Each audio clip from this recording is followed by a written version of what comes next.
It's Zarek again from Real Chiropractic Dynamics, and we're doing an impromptu podcast video at an MLS seminar in, where are we this time?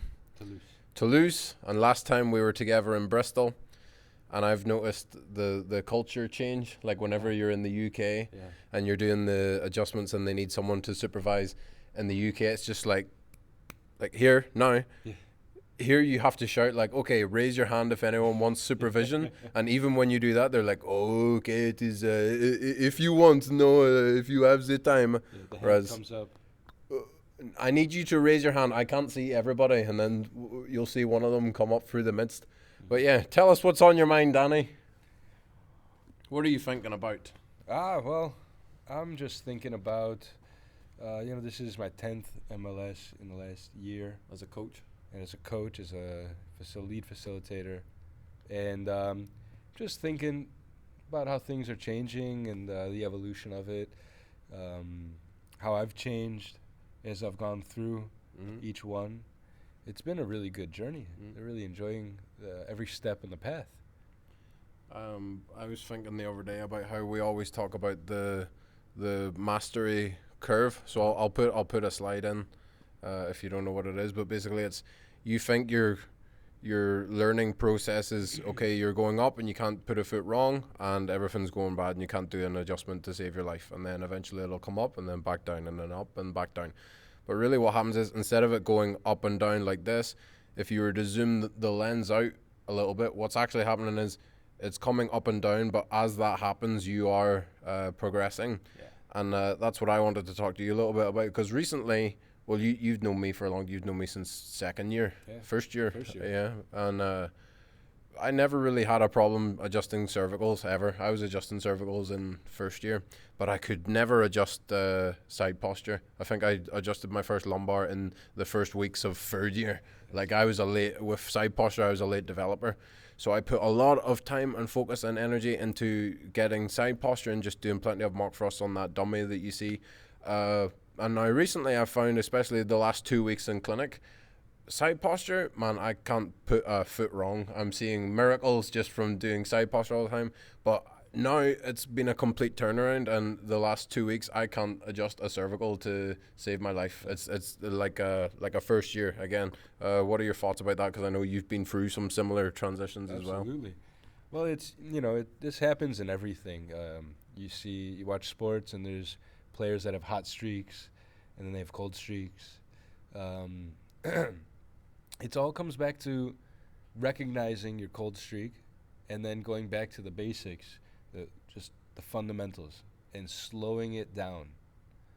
Not looking for a change, but just coming back to your foundation. It's very vitalistic in the philosophy of it. You, instead of searching for an outside answer of what new technique do I need to learn to start doing it right, it's, well, let me look within and observe my body, observe my positioning, observe what's going through my mind at the moment, and most often you'll find the answer there.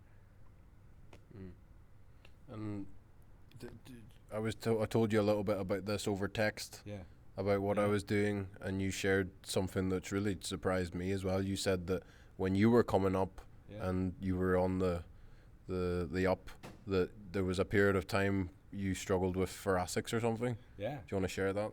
I think absolutely. that can help people. So you learn in school. It's I think it's easier to adjust thoracics just because the person is face down, and you don't have to do any posture to support them, either the head or in the lumbar spine. You don't need to get the positioning correct. So people are just laying there. And so you can, pretty much anybody can just push down. My daughter, can just crack someone's back. HVHA. Yeah. P to A. Right. Just get some ribs in there. Exactly. You'll get a crack. Exactly. But then I think your standard goes up when you learn that there's something better out there. There's a better way to do it. And so you don't want to just crunch everything, and then you try and make it work, and you struggle at it for a while, and you struggle. And it happened for me a lot in practice, where I would have, just like you, I would be rocking it on the lumbars, doing really good on the thoracics, and the cervicals suffered. I just went back to the basics, and then cervicals were flying, thoracics were great, and then the lumbars couldn't happen. And then and then it happened thoracics. And for me, it was like a long time in the thoracics. And it actually turned out that I needed to open up in my own thoracics. I shared with you a personal story when I had gastric surgery in when I was studying. I was already in clinic by that time, and I hadn't realized that it was still with me. And this was, I think it was 2000, maybe 2013, 2012 or 2013, one of the first MLS seminars that Arno did in Barcelona. So it was one of the first in Europe. And he was doing a demonstration, and an anterior dorsal just completely opened me up. Very gentle, but real deep. And I had an incredible response, very emotional response, and just in my mind running through all of that. And it just really opened things up. And then I could connect more with the thoracics. Yeah, so that was actually really, so once again, the answer's within. So once you had the adjustment, something shifted in your thoracics. Once I processed the adjustment. Right. Yeah. Okay. Exactly. And something else I think that might help. I think a lot of chiropractic students are going to relate to this. I certainly can. And I spoke to some people the other day. We had a conversation about it, whereby you'll be able to adjust your patients in student clinic or kind of people that you're friendly with. But then when it comes to someone that you really want to do a good adjustment, which makes no sense because every adjustment should be good. Yeah. So I'll find if I adjust a mentor, if I adjust someone that I really look up to, that I want to impress, my parents, I've never been able to adjust my parents. My parents are massively underwhelmed with my level of adjusting. Or maybe a chiropractor that you really respect, or even it could be someone completely outside of chiropractic. Like if you were adjusting someone famous, if you were adjusting a celebrity, you're like, oh, I better do a good job of this one. Yeah. But I find as soon as my thought process is, oh, I better make this one a good one, then I screwed myself, because now that I want it to be extra good, then I'm in my head. Whereas if you could have it where just every adjustment is a person and you're going to do your best every time, then it would flow a little bit better. How would you advise to process that and get more present in these situations? Yeah, well, you said it. It's just about being present and, just being aware of yourself. Especially as chiropractors, we need to be at a higher vibrational level, a higher awareness level than the people that we serve, so that we can help them become more aware. So if you're a chiropractor so let me back up. So in being aware, it's, I forgot when it came around, but, like mindfulness or being present in the moment or meditation, these things help you just clear the field, quiet all the voices, shut the machine down, and just focus on one thing. And when you focus on one thing, then things come up and you can be aware of what's going on. So this is something that really actually helps you get through that being stuck. It's really the same thing when you're stuck in cervicals or you're stuck in thoracics, or you want to adjust someone that you really want to impress, is you just go back to the foundation. When you go back to the foundation, you focus on, where's your foot? Okay, I take a step. My foot is there. I've taken a step. You're in the moment. I cradle the head. All right, how am I cradling the head? There it is. I place my hand on the neck. And it's just it's step by step, and you're in the moment.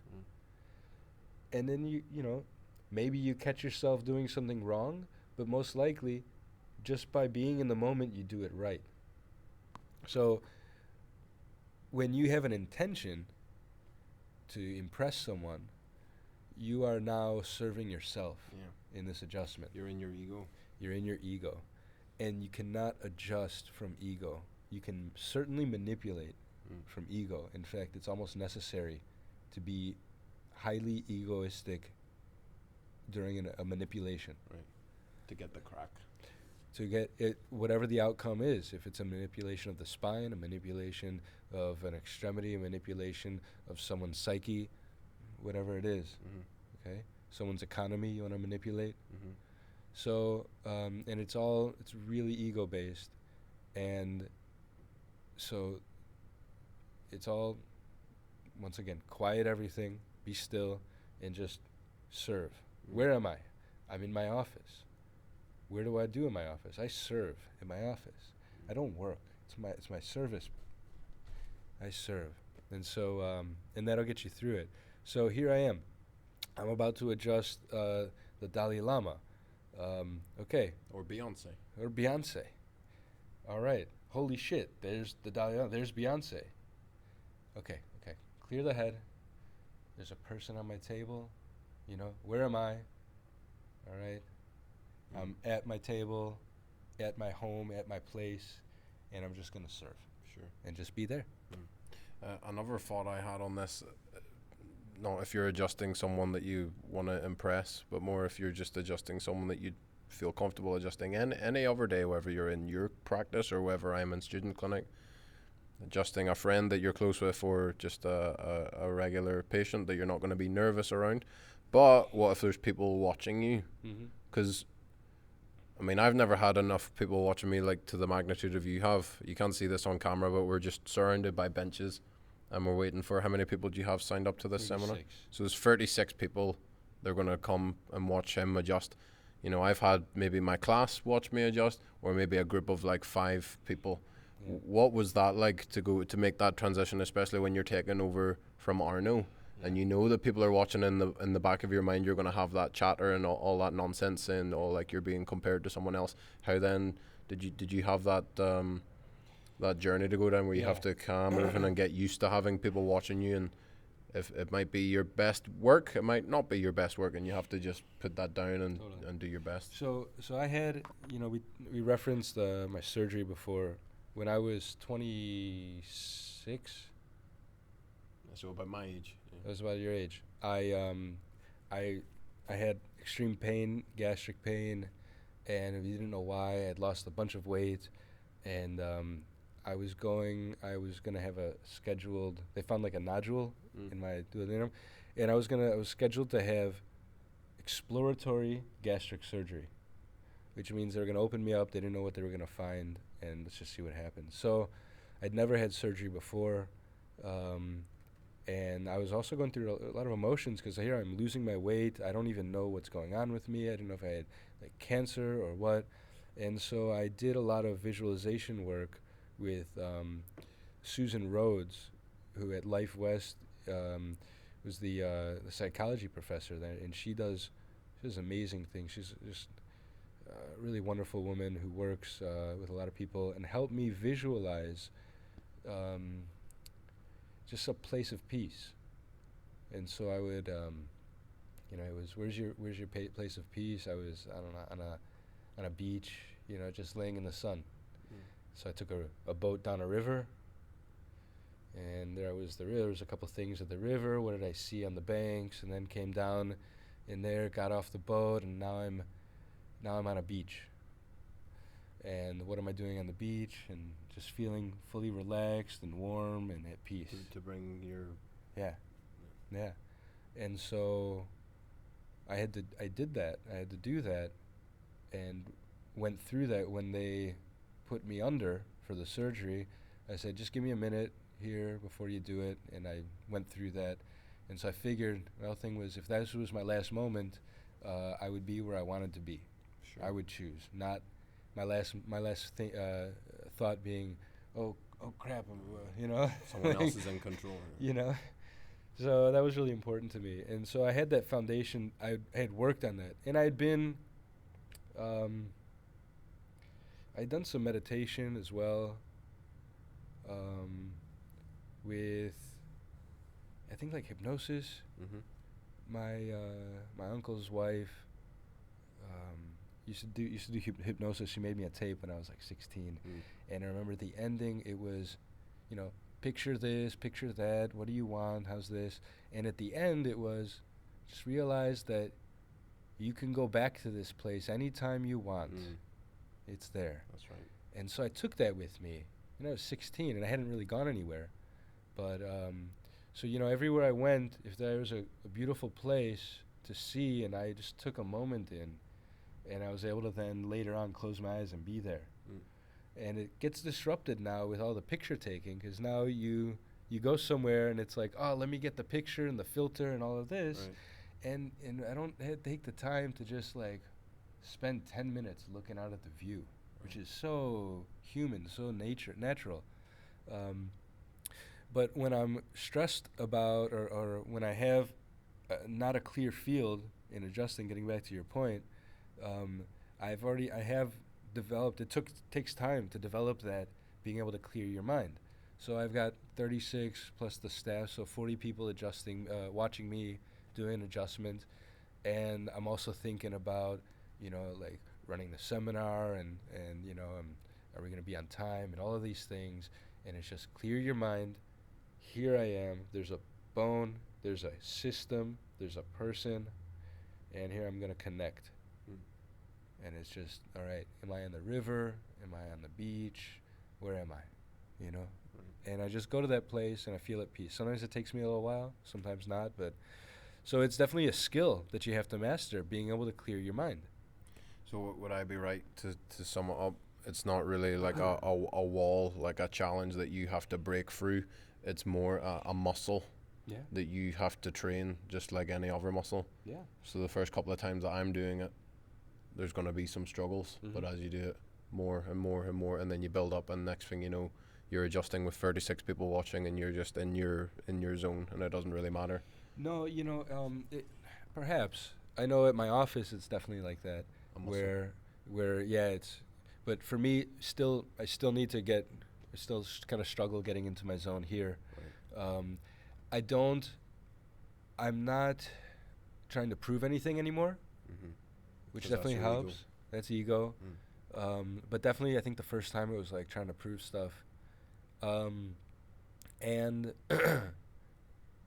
so there's just a little bit of everyone, like these guys are judging or something, a little bit of self-consciousness, but that melts away really quickly. Right. So, and yeah, I mean, the great thing is we're teaching, be willing to fail in order to succeed.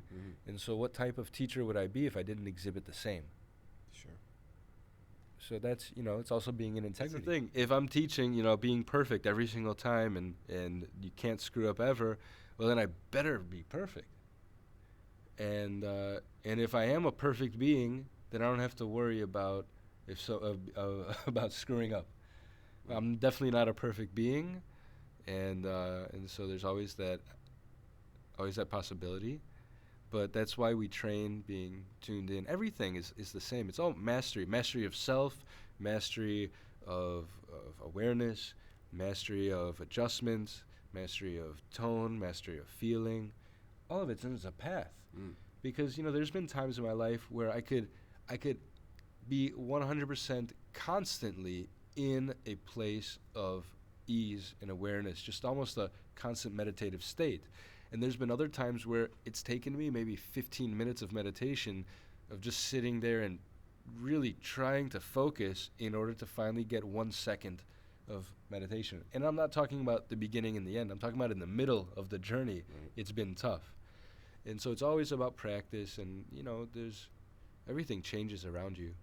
So depending on things that happen in your life and how you handle those things, different stresses that come and go, and just how you integrate and process. And that's what's great about chiropractic, because that's what we do. We help people integrate and process the normal stresses of life. Yeah. All right. I think that's going to help a lot of people. We wanted to keep it short, 1 or 2 points about the path of mastery, the up and down motion as you go, but you are progressing over the long haul, certainly, and getting over that fear of adjusting in front of people. Yeah. I think that's something that everyone can relate to that's watching this or listening to it now, because the memory card on the camera is full. And yeah, thank you for sharing. If you have any closing thoughts. Well, just, if you don't want to put the work in, that might be a signal to you that this is not what you should be doing, and that's totally okay. There's many other necessities in humanity for you to fulfill. Don't be a chiropractor because you think you should, because you think you can make money, because anything other than it just completely resonates with who you are and what your being is telling you. So the path of mastery is not easy, but there's a certain ease to it that kind of pulls you along. And if you're rejected by it, or if you have anxiety or negative feelings about it, there's some incongruency there. Whether it's the incongruency about what you should be doing or what is your calling, or maybe the way you're doing things and what contrasting with what you believe is creating that anxiety or creating that stress. So just be congruent, act in integrity, and just be at peace, man. Yeah, cool. Just be at peace, man. Thank you, Danny. My pleasure, brother.